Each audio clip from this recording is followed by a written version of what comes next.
Maqaa Abbaa, maqaa Ilmaa, maqaa Hafuura Qulqulluu sadan Waaqa tokkootiin amannee saba Waaqayyoo, firoottan maatii Waaqayyoo sa'aatii kanatti immoo akka gargaarsa Waaqayyoo, akka yaada Waaqayyoo, sagalee Waaqayyoo wal wajjiniin hirmaachuuf Waaqayyoo yeroo nuu laateera, yeroo nuu kenneera waan ta'eef guyyaan kun yeroon kun yeroo itti Waaqayyoo ulfeeffamuu, yeroo itti Waaqayyoo kabajamu waan ta'eef yeroo itti nuu kennetti Waaqayyoo ulfina isaaf deebisna waan ta'eef sagalee Waaqayyoo waa'ee isaa yaada isaa hirmaachaa dabarsina. Galanni Waaqayyoof haa ta'u. Araarri nuuf baay'ateera, eegumsi nuuf baay'ateera waan ta'eef Waaqayyoo guddaadha. Tiksee amanamaadhaas. Sagalee Waaqayyoo akka jedhutti Waaqayyoo gimbii jabaa, maqaan isaas jabaa, du'arraa kan nama miliqsuu, humna qabeessa waan ta'eef har'as nu faana jira waan ta'eef Waaqayyoo ulfina hin kenninaa fi maqaa isaa jajanna. Galanni Waaqayyoof haa ta'u. Egaa har'a akka yaada Waaqayyootti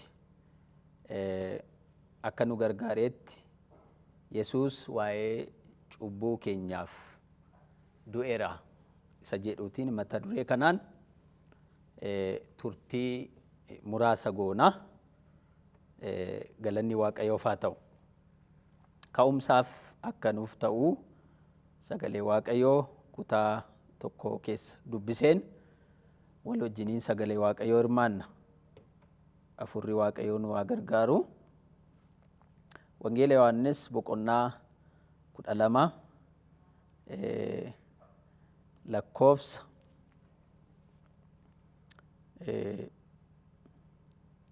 23 irratti kan jiru yaada dubbiseen daqiiqaa gabaabaatti sagalee Waaqayyoo ergaa koon dabarsa. Akkas jedha. 27 irra jalqaba. Yesuus itti fufee amma lubbuun koo dhiphatteetti. Egaa yaa Abbaa yerootti kan naa oolchi jedhee mooree. Garuu sababbii dhumaa kanaaf ani immoo gara yerootti kanaan dhufe. Yaa Abbaa maqaa kee ulfeessi guddisi jedhe. Yommuu sagaleen tokko Waaqa irraa dhufe raawwadhee ulfeesse guddiseera. Si'achis nan ulfeessa nan guddisaas jedhe. Tuuta achi ijaajee dhagaa ture keessa kana qaqawweedha jennaan kana immoo ergama Waaqayyootu isatti dubbatee jedhan. Yesuus immoo deebisee sagaleen kun sababbii keessaniif dubbate malee sababbii kootiif miti. Yeroon firdi biyya lafaa kana amma inni hamaan biyya lafaa kana seerratuus amma gadiin gatama. Ani yoomuun lafa irraa ol kaafamu nama hundumaa ofitti nan harkisaa jedhe. Kanas du'a attamiitti du'uudhaaf akka turee tuuquuf jedhe. Tuuti jaraas deebisanii Kiristoos bara baraan akka jiraatu seera irra dhageenyeerra. Egaa attamitti ilmi namaa ol kaafamuun in ta'a jetteree? Ilmi namaa kun eenyu inni jedhani. Yesuus immoo ifni ammayyuu yeroo gabaabaadhaaf isin bira jira. Dukkanni akka isin hin qaqqabneetti ifichi utuu qabdanii adeema. Namni dukkana keessa adeemu gara kam akka dhaqu hin beeku. Ijoollee ifa akka taataniitti ifichi utuu qabdani ifichatti amanaa isaaniin jedhe. Yesuus kana dubbatee isaan bira adeeme. Ija isaanii duras of dhokse.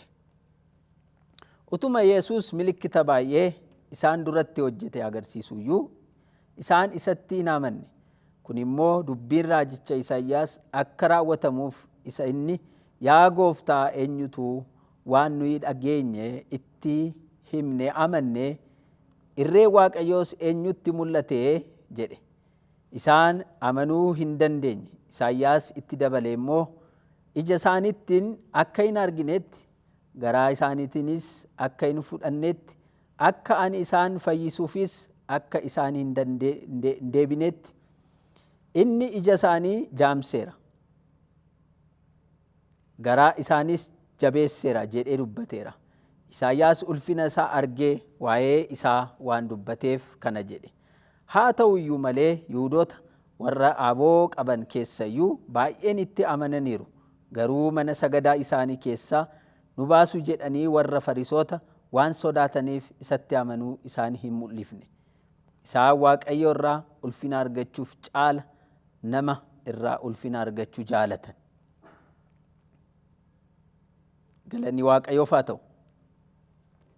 Darbeen dubbisaa yaada kanaa wal wajjin hirmaachuudhaaf Yesuus waa'ee cubbuu biyya lafaatiif, waa'ee cubbuu ilmaan namaatiif samii irraa asii gadee dhufee dhalatee akka namatti suuta jedhee guddatee ogummaadhaan simboodhaan guddatee cuubamee fannoo irratti ol ba'ee akka du'ee seenaan wangeelaa nu dubbata. Galanni Waaqayyoof haa ta'u. Egaa har'an dubbanna jennee waan karoorsine duuti Yesuus kaayyoon isaa maayinni isa jedhu irratti xiyyeeffanna. Duuti Yesuus. Har'as namni hin du'a. Namni sababa garaagaraatiin hin du'a. Hin obbaafatas lubbuun isaa keessaa baati. Garuu Yesuus akka namatti du'eera. Garuu duuti isaa kaayyoo maal of keessatti qaba? Isa jedhu irratti xiyyeeffannaa goonee dubbanna. Galanni Waaqayyoof haa ta'u. Kanaafuu namni kamiyyuu akka du'u Yesuusinis du'eera. Garuu duuti Yesuus Kiristoos akka nama biyya lafaarra jiruudhaayii jennee yoo gaafanne miti. Tokkoffaa duuti Yesuus Kiristoos karoora qaba. Jechuun akka sagalee Waaqayyoo nutti mutti. Ergamni Yesuus Kiristoos waaqarraa asii gadeennaa dhufu ijoonsa yaada dubbinsa isa Waaqayyoo bira murtaa'eetti dhufee du'uufi.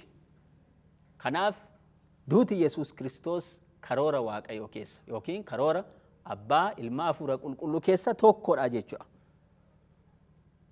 Du'a kana keessa biyyi lafaa hin fayya waan ta'eef, biyyi lafaa cubburraa dhiqama waan ta'eef, seexanni ni injifatama waan ta'eef, duuti Yesuus Kiristoos akka du'a nama biyya lafaa kana irra jiru akka hin taane sagalee Waaqayyoo cimsee dubbata.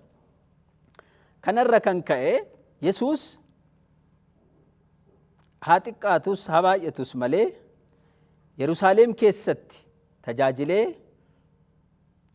Yihudaa keessattis tajaajilee, Galiilaa keessattis tajaajilee, milikkita garaagaraa erga godhe booddee gara dhumatti sa'aatii dhumatti gara Yerusaalemitti dhaquuf ennaa ka'uu bareechee beeka. Harka isaanitti dabarfamee akka kennamu, harka diinotaatti, harka Fariisotaatti, harka Yihudootaatti yeroo baay'ee barbaadaa turan, hawwaa turan, jibbarra kan ka'e yeroo baay'ee sa'aatiin isaa hin geenye waan ta'eef kan itti murtaa'e Yesuus du'uufis, milikkita gochuufis,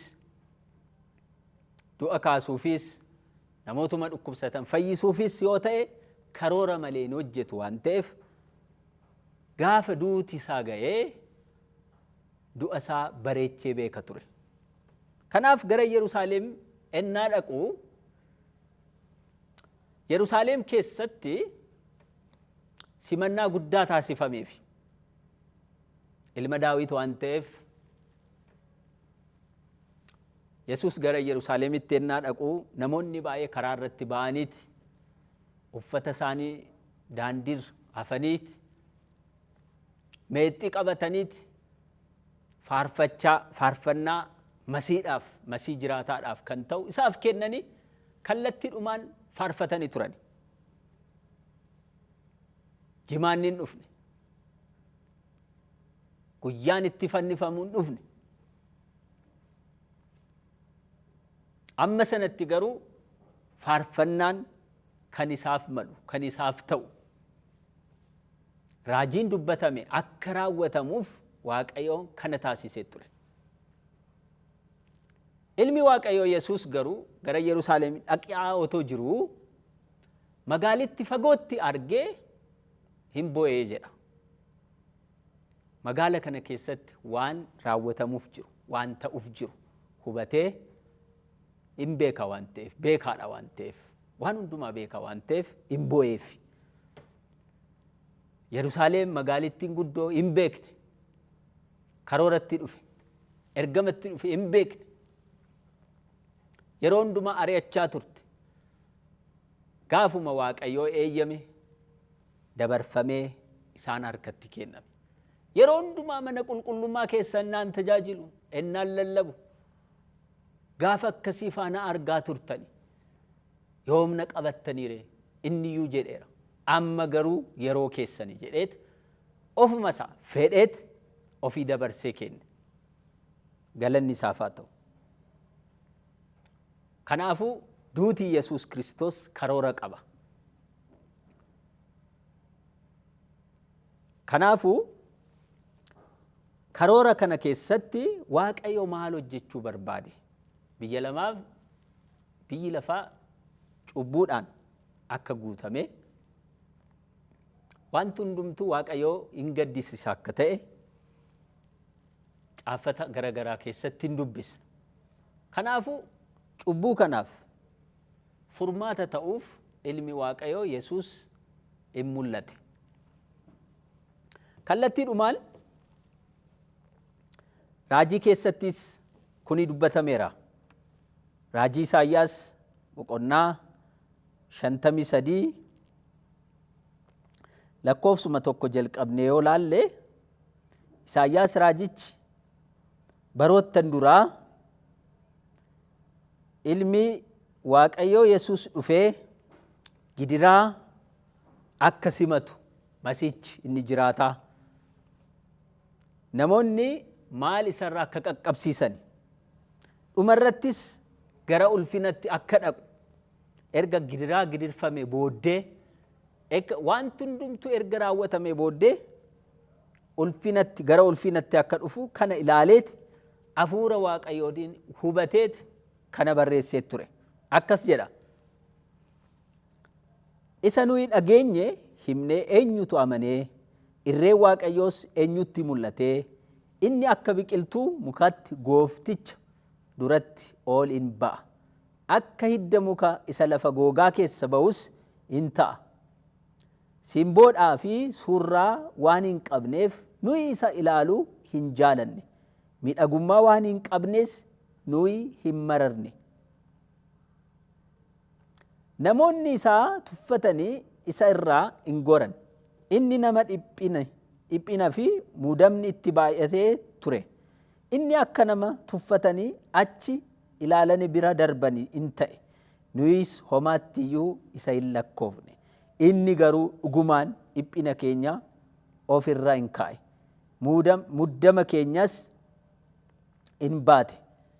Nuyi garuu akka waan Waaqayyo dha'icha isatti fide, akka waan inni isa rukutee gad isa deebisees hin lakkoofne. Inni garuu balleessaa keenyaaf hin waraaname. Sababbii yakkaa keenyaafis reebame hin caccabsame. Nuyi nagaa akka argannuuf jedheet itti fufa. Gara dhumaarratti immoo erga kun ta'e booddee, erga duuti Yesuus raawwatame booddee Waaqayyo boojii baay'ee dabarsee akka kennu. Warra gurguddoo faana, warra humna qabanii faana, du'a isaatiin, injifannoo isaatiin boojii baay'ee akka fudhatu immoo dhumarratti dubbata Isaayyaas. Maaliif kana kaasee duuti Yesuus Kiristoos dhiiga lolaasee foonsaa kukkutee fannoo irratti ol ba'ee kana raawwachuunsaa bukkee namatti galee, cubbuu namatti galee, ofiisaaf akka hin duune sagalee Waaqayyoo nu barsiisa. Kanaafu duuti Yesuus Kiristoos waa'ee du'a isaa yommuu yaadannu kallattiidhumaan Yesuus hojii fayyinaa kan inni hojjechuu jalqabee gaafa dhalachuu isaa jalqabee adeemsuma qaba. Dhalachuun isaa unuuf akka jennu duuti isaas unuuf jennee fudhachuu qabna. Kallattiidhumaan inni du'a hin barre amala isaa keessa bartee isaa keessa du'a kan jedhamu kan hin beekne ilma Waaqayyoo Yesuus waan foon uffateef waan nu jidduu argameef namni argeet harkaan qaqqabatee tuffatee gorarratti tufee gidiraatti gashee dhuma irratti fannoo irratti ol baasee fannoo irratti fannise. Galanni Waaqayyoof haa ta'u. Namoonni tokko tokko du'a Yesuus Kiristoos innaa hubatanii innaa laalanii akka wangeela irratti barreeffame akka wangeela irratti caafame yaada kanaadhaan hubachuu hin danda'an. Tarii akka barteetti biyya keenya keessatti keessumattuu giiziidhaan samoona himaamaat jedhaniiti hin beekama. Kana keessatti namoonni maal godhu duuti Yesuus Kiristoos tarii akka du'a namaa lakkaa'anii ta'uu danda'a hin beeku. Garuu immoo waan isaan godhani gochaa isaan irra kaanee namoonni kun seeraan akka nu hubanne du'a kana. Iddoo tokko tokkotti mulluu fa'aa hojjetanii warra nyaatanii jiru. Firaashii taafeera natti fakkaate. Firaashii hafanii taa'uun. Inni garuu du'ee du'a irra ka'ees mirga abbaa isaa taa'eera. Ulfinaan mirga abbaa isaa jira. Akka nama abdii hin qabne Yesuus dhiisaati waan ilma Waaqayyoo dhiisaati namni Kiristoositti amaneeyyuu abdii qaba. Abdii bara baraa jireenya bara baraa. Kanaafuu du'a Kiristoos ennaa hubannu gaddinee of cirreet abdii kutannee akkuma gaaf tokko Phexros jedhe nan du'aa gara Yerusaalemitti nan baannaa jedhu lakki gooftaa kunis irratti hin ta'in jedhee yaada Waaqayyoo mormeet ture. Kallattiidhumaan gooftaan keenya Yesuus garagalee yaa seexana narraa deemi. Kan namaa malee kan Waaqayyoo yaaddu waan ta'eef jedheet dubbii kana yaada kana innaa ifatu argina. Namoonni bara keenya jiranis amantaawuma kiristinnaa keessa otoo jiran otoo deddeebi'an garuu du'a kana akkuma Phexros gooftaa sirratti hin ta'in waan jedhanii fakkaata. Gochaa isaan irra kaane jechuudha. Inni kaan hin bu'aa, inni kaan ta'uu hin qabu jedha. Akka namatti nama irratti nama ta'e waan mul'ateef waan isarra hojjetanii bara sana keessa warra jiranii Fariisonni waan isaan hojjetanii hin gaddisiisa. Garuu immoo duuti kun karoora of keessatti maal qabaase jedhu sirritti yoo hubanne galataan ililleedhaan Waaqayyoo fuulduratti teenyeet isa nuuf jedhee du'e, isa nuuf jedhee cunqurfame, isa nuuf jedhee fannoo irratti ol ba'ee lubbuu isaa dabarsee kenne jajannaadhaan galateeffannaadhaan taaneet kana yaadanneet guyyaa kana galateeffannaadhaan dabarsina. Kuni wangeela dubbata. Maaliif karooradha. Yoo Yesuus hin duune taanaan cubbuun biyya lafaan dhiqamu. Macaafni qulqulluun dubbatu dhiigaan malee wanti kamiyyuu qulqullaa'uu hin danda'u jedha. Dhiigaan Ibroota boqonnaa 9 keessa jira. Dhiigaan gara lakkoofsa dhumarratti Waaqayyoo fuulduratti keessumattu akka fakkeenyatti yoo laalle bara kakuu moofaa keessatti maaltu hojjetama? Namoonni cubbuu isaaniitiif aarsaa garaa garaa dhiyeessu turani mana qulqullummaa Waaqayyoo. Seera gaaf sanaati. Seera bara sanaati. Namni Waaqayyoo fuulduratti aarsaa otoo hin qabati yookiin re'ee ta'uu danda'a yookiin hoolaa ta'uu danda'a, yookiin gugees ta'uu danda'a. Akka humna namatti seerri bara sanatti tumamee ture. Garuu waa tokko haa hubannu as keessatti. Namni cubbamaa ta'e, namni cubbuu hojjete bara kakuu moofaa keessatti, keessumattuu seera Musee keessatti maal gochuu qabaa? Aarsaa kan ta'u waa'ee cubbuu isaatiif kan dhiyeessu Waaqayyo fuulduratti isaaf jedhe akka darbu waan dhiyeessu wayii harkaan qabatee deemuu qaba gara mana qulqullummaa Waaqayyo. Sana malee Waaqayyo fuula naman simatu.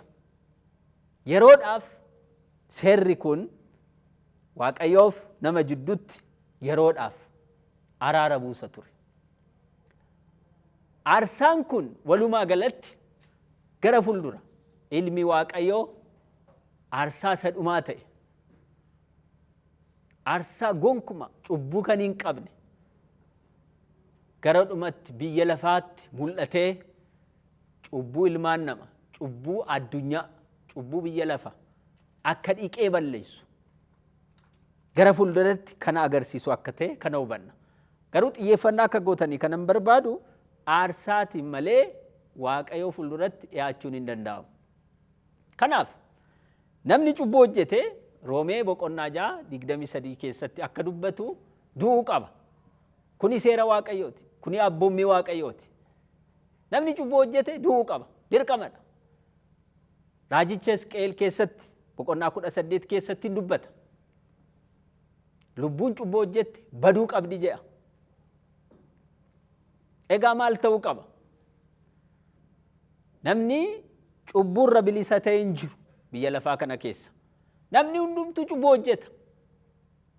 Namni ani bilisa cubbuurra bilisa jedheet ija jabaatee namni dubbachuu danda'u hin jiru. Namni aangoo qabu, namni qarshii qabus, hiyyeessis, nama barates, nama hin barannes hundumtu isaa cubbamaadha akka sagalee Waaqayyo jedhutti. Roomee boqonnaa 3 keessatti dubbata. Hundumti isaanii yakkaniiru jedha. Addatti namni qabameef hin jiru as keessatti. Ebeeluu malee kan jedhu hin jiru as keessatti. Namni hundinuu cubbamaadha. Kanaafu falli maa inni ree? Sagaleen Waaqayyoo immoo namni cubbuu hojjete dirqama du'uu qaba. Kuni firdii Waaqayyooti. Kanaafu Waaqayyoo mala wayii malate. Namoota biyya lafaa keessa jiran barbaade namni hundumtuu cubbamaa waan ta'eef Waaqayyoo faana ofii araarsuu hin danda'u. Ergamoonnis ilaalaman. Ergamoonni uumama isaaniitiin Waaqayyoon tajaajilu, yaada Waaqayyoon raawwatu. Isaan Waaqayyoo kan ittiin fakkaatanis namas kan ittiin fakkaatanis jechuun koo namas bakka bu'uu hin danda'ani, Waaqayyoos bakka bu'uu hin danda'ani. Uumamni isaanii adda waan ta'eef jechuudha. Namni nama bakka bu'aa ture. Garuu namni hundintuu yakkamaadha jedha sagaleen Waaqayyo. Kana ilaalee barbaade Waaqumti ofiisaa gara biyya lafaa dhufee furii ilmaan namaa ta'uuf murteessee jechuudha. Kana dhufaatii gooftaa Yesuus ergama isaa Maarqoos 10:45 irratti akkas jedha. Hin dubbisna wal wajjiniin. Maarqoos 10:45 irratti akkas jedha. Ergama gooftaa Yesuus Kiristoos faana wal qabatee akkas jedha. Ilmi namaa hojjechiifachuudhaaf hin dhufne. Ilaa sirriitti hubadhaa. Namootaaf hojjechuu fi lubbuu isaa furii namoota baay'eetiif kennuuf dhufe malee jedhe. Maal jedhe? Ilmi namaa hojjechiisuudhaaf hin dhufne jechuun inni taa'eet tajaajila namarra simachuuf, ulfina namarra simachuuf hin dhufne. Of gadi buusee garuu lubbuu isaa furii namoota baay'eetiif kennuuf dhufe. Kanadha karoorri walii galaa. Yesuus gara biyya lafaatti akkamitti dhufe, maaliif dhufe, kaayyoo maaliif dhufe jedhee nama gaafatuuf iddoon kun deebii itti laataaf. Wareega ta'eeti, aarsaa ofii godheeti fuula Waaqayyootti. Kanaafuu ilmi namaa yookiin ilma Waaqayyoo Yesuus Kiristoos gara biyya lafaa kanatti foon uffatee innaa deddeebi'u, innaa mul'atu, kaayyoon isaa inni dhuma du'ee ofii aarsaa godhee namoota hundumaa cubburra bilisa baasuudha. Kanammoo godheera, galanni isaaf haa ta'u. Kanaafuu Waaqayyo ammas hin gaafata waan ta'eef erga Yesuus du'ee du'a isaatiin namoota hundumaa bilisa erga baasee booddee wanti kun gaafuma tokko guyyaama tokko keessatti raawwatame. Hojiin inni fannoo irra hojjetame. Garuu immoo amma ammaatti hin hojjeta. Gochaansaa, taateensaa guyyaama tokko baroottan kanaan dura 2000 kanaan dura hojjetameera. Garuu immoo Waaqayyo hojii kana maal godhe amma ammaatti jechuun amma ilmi Yesuus Kiristoos ilma Waaqayyoo deebi'ee amma dhufutti Waaqayyoof nama jidduutti aarsaa cubbuu hin qabne Waaqayyoo fuula nama simachuuf aarsaa kana barbaada.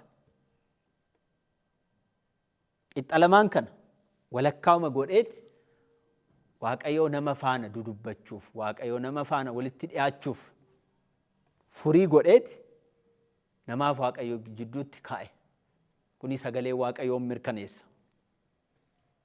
Hangafa luba ta'eeti Yesuus mirga abbaasaa taa'ee foon uffateera waan ta'eef gochaansaa inni baroota kanaan dura 2000 kanaan dura hojjetame ammayyuu jiraataa ta'e hojjechaa akka jiru sagalee Waaqayyoo nu hubachiisa.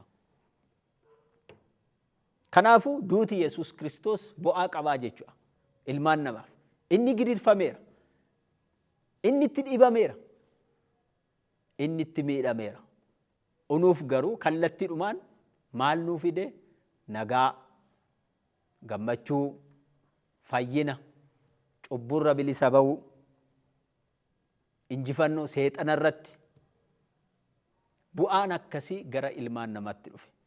Egaa jalqaba Roomee boqonnaa 5 keessatti kan haasa'u cubbuun gara biyya lafaatti nama tokko sababa godhatee galee jedha. Kallattii kanaan jireenyiif ayyaanni Waaqayyoo immoo sababa nama tokko Addaam isa lammaffaatiin gara biyya lafaatti gara nama hundumaatti qaqqabee jedha. Galanni isaaf haa ta'u. Kanaafuu Waaqayyoo har'as taana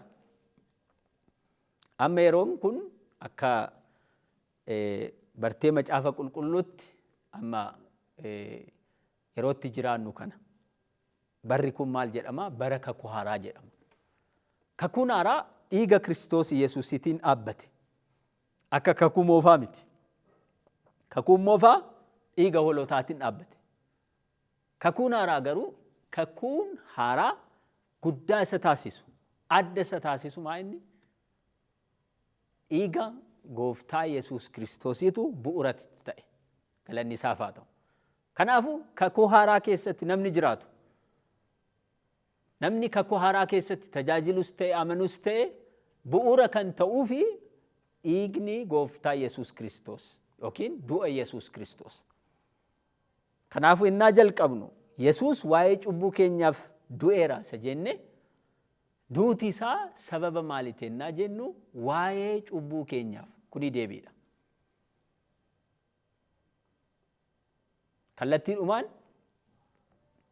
du'a biyya lafaa har'as namni hin du'a waan ta'eef du'a kanarra adda kan taasise maa inni? Furmaata qaba of keessatti. Galanni isaaf haa ta'u. Kanaafuu kana keessatti bu'aa fideeraa unuuf furii ta'eera innaa jennu duuti Yesuus Kiristoos wantoota gurguddoo akka ani hubadheetti caafata qulqulluu keessa jiru garuu akka qabxiitti sammuu keessan keessatti qabachuu akka barbaaddanii waan hin barbaadeef tokko lama jedheen isinitti hime yaada koo asumaan nan goolaba. Duuti Yesuus Kiristoos yookiin du'a faana kan walitti fidu dhiiga isaati. Namni du'ee dhiiga of keessatti baasuu danda'a. Akka kanatti Yesuus dhiiga isaan naa lolaasu du'a isaa wajjin walitti dhufa. Hojiin kun tokkoffaa dhiigni kun maal hojjete? Kunuuf Waaqayyo jidduutti hojii maal hojjete isa jedhuuf Efesoon boqonnaa 2:13 keessatti argattu gara abbaa isaatti yookiin gara Waaqayyootti ittiin dhiyaanneerra dhiiga kanaati. Karaa ergamootaan miti, karaa namootaan miti, karaa qulqullootaan miti. Karaa dhiiga kanaan garuu gara Waaqayyootti dhiyaachuuf nuuf kenname. Galanni Waaqayyoof haa ta'u. Wanti guddaa jireenya nama keessatti kan hojjetame sababa cubbuutiin namniif Waaqayyoo gargar ba'anii turan. Sababa dhiiga kanaan garuu, sababa hojii Kiristoos garuu maaltu ta'e? Namni gara Waaqayyootti dhiyaachuu danda'e jechuudha. Lammaffaan dhiigni kun fayyisuu qofaa miti kan inni hojjete. Nu biteeraas galanni isaaf haa ta'u. Dhiiga kanaatiin bitamneerra. Kanaafuu kan keenyas miti, kan nama biraas miti. Ergamoonnis namoonnis qulqulloo ta'anii kana keessatti galanii hojjechuu hin danda'an. Maaliif? Inni kophaasaa nu biteera waan ta'eef. Kophaasaa aarsaa ta'eera waan ta'eef. Kophaasaa dhiiga isaa lolaaseera waan ta'eef dhiiga isaatiin bitamne kan isaa qofa taanee taafne. Galanni isaaf haa ta'u. Qorontos duraa boqonnaa 6:20 keessatti argattu kana. Kan ittiin bitamneedha. Sadaffaan nagaatti arganneera dhiiga kanarra kan ka'e. Kanaan dura sababa cubbuutiin namni Waaqayyoo faana walitti bu'ee ture. Cubbuun kan fide maanni Waaqayyoof nama jidduutti lola, jeequmsa. Kuni sababa cubbuuti. Sababa dhiiga Kiristoos Yesuus garuu namaaf Waaqayyoo jidduutti maal uume? Nagaa, araara buuse. Kanammoo Qolaasiis boqonnaa 1 lakkoofsa 19 hanga 20tti arganna. Arfaffaan seexanni ittiin injifatameera dhiiga kanaan. Seexanni maqaa Yesuusiin jennee naa morminu inni iyyaas hin jeeqamaas. Maaliif isinitti fakkaata firoottan kun? Maqaa Yesuus jettanii naa waamtanii Yesuus isa jedhu maqaa kana naa dhaga'u seexanni maal yaadata isinitti fakkaate? Achi gara duubatti deemeet fannoo irratti ol ba'ee isa mataasa asii gadee rukute.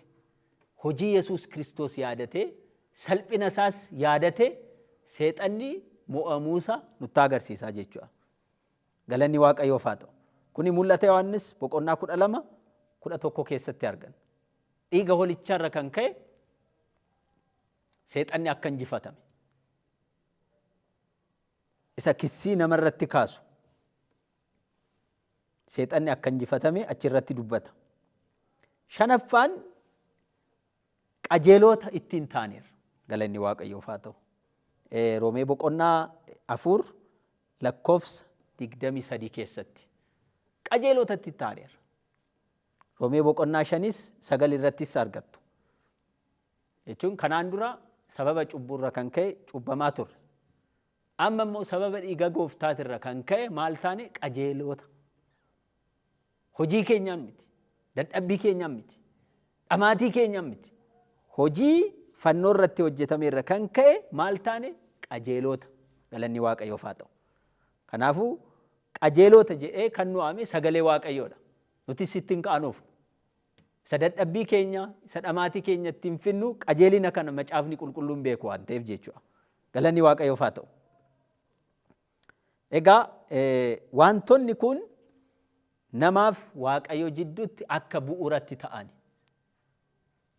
Dhumarratti duuti Yesuus Kiristoos namootaaf bu'aa akkasii fideera waan ta'eef har'as taana aarsaa kana malee aarsaa kamiyyuu kadhannaan kamiyyuu waaqayyoof nama jidduutti seenuu waan hin dandeenyeef warra fagoo jirtanis warra as jirtaniifis ergaan komaa inni duuti Yesuus Kiristoos har'as ergaa qaba. Har'as araara kadhata. Waaqayyo fuulduratti har'as hin argama. Waaqayyotti gammadeera waan ta'eef. Aarsaa kanatti gammadeera Waaqayyo. Cubbuu namaa dhiiseera. Achumaan isa fannoo irratti ol ba'ee cubbuun ittiin adabame fannoo sana irratti Waaqayyo araara isaa mul'iseera. Jaalala isaa dhumaa mul'iseera. Kanaaf warra fagoo jirtan har'as dhiigni Yesuus Kiristoos cubbuu kamirrayyuu bilisa baasa waan ta'eef duutii kun isiniif ta'eera waan ta'eef har'as waa'ee cubbuu keenyaaf jedhee isa aarsaa ta'e waa'ee fayyina keenyaaf jedhee isa dhiphate isa gidiraa gurguddaa simate gooftaadha waan ta'eef jireenya keenyaa bara keenyaa gooftaa kana faanaa finnee akka wal simsisnu akka bitamnu Waaqayyoon waa gargaaru galanni isaaf haa ta'u.